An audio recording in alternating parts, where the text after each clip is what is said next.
evening, everyone. Welcome back to Fox 23 News. I'm Nicole Menner.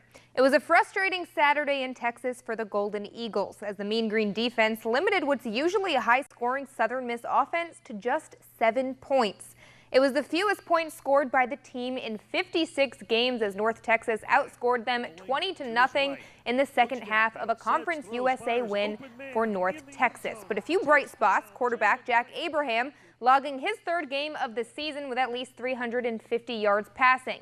He only threw for 1 touchdown but continues to show us his growth. Coach Hobson spoke about his team's passing game and how quarterback Jack Abraham continues to develop. Jack's a very smart quarterback. I mean, he's very cerebral. I think he throws the ball extremely well. And Jack's a smart guy. And Jack will be the first to admit when he makes his mistakes. You know what I'm saying? He knows some things he's got to get better at. But Jack, I think, is developing at a great rate. I mean, that's kind of what you're seeing every week. He's coming out and he's getting better. And there's certainly a lot of things we got to correct from Saturday, but I've been pleased with his play. And we need Jack to continue on that progression, and he's throwing the ball really well. And North Texas is one of the best defenses in the league, and we're moving the football up and down the field. So I think that's our objective now, to make sure we keep those drives alive. And the Bulldogs are jumping right back into things after a bye week as they face the 5th-ranked LSU, a team who upset Georgia this past weekend. The Tigers have a 6-1 overall record and a 3-1 mark in the SEC, with their only loss coming at the hands of the Florida Gators. So while LSU is the clear favorite in this one, we've seen a lot of upsets in college football this season, especially this past weekend. And Coach Moorhead shared his thoughts on the conference so far.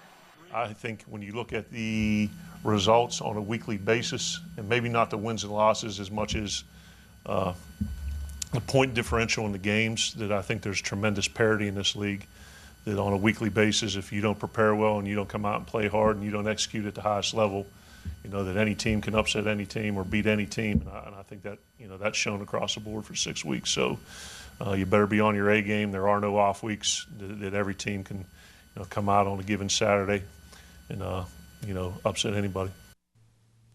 Well, after winning their first SEC championship in program history, league and national media members have picked the MSU Lady Bulldogs to repeat for the upcoming season. The Bulldogs won 37 games last year against just 2 losses, finishing with a perfect 16-0 record in conference play before they fell to Notre Dame in the national championship game. South Carolina, Tennessee, and Georgia rounded out the top 4, while the Ole Miss Rebels were picked to finish dead last in the 14-team league. The media members also overwhelmingly tabbed senior Tiara McCowan as the conference's Player of the Year. McCowan tallied 5 20-point, 20-rebound games a year ago, averaging 17.7 points and an SEC best 14.5 boards per game. The All-American also earned the inaugural Naismith National Defensive Player of the Year award. Graduate transfer Anriel Howard, who comes to Starkville from Texas A&M, also joined McCowan on the 7-player preseason All-SEC list.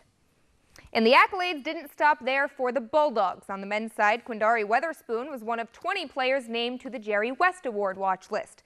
Weatherspoon fueled the Bulldogs a season ago, averaging 14.5 points, 6 boards, and 3 assists per game.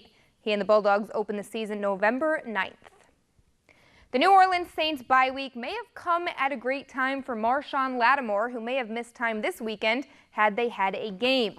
The Saints' top cornerback still in concussion protocol, according to Sean Payton, after suffering the injury in last week's Monday night football game against Washington. According to Payton, Lattimore is doing well, and they hope to have him back for this weekend's Sunday night game in Baltimore. I don't know about you guys, but my fantasy team is so bad.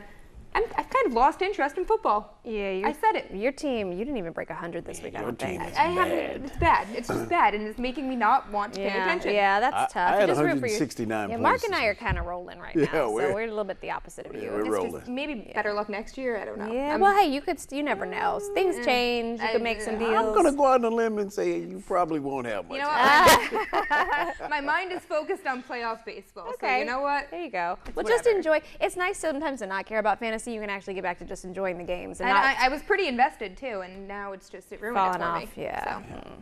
So,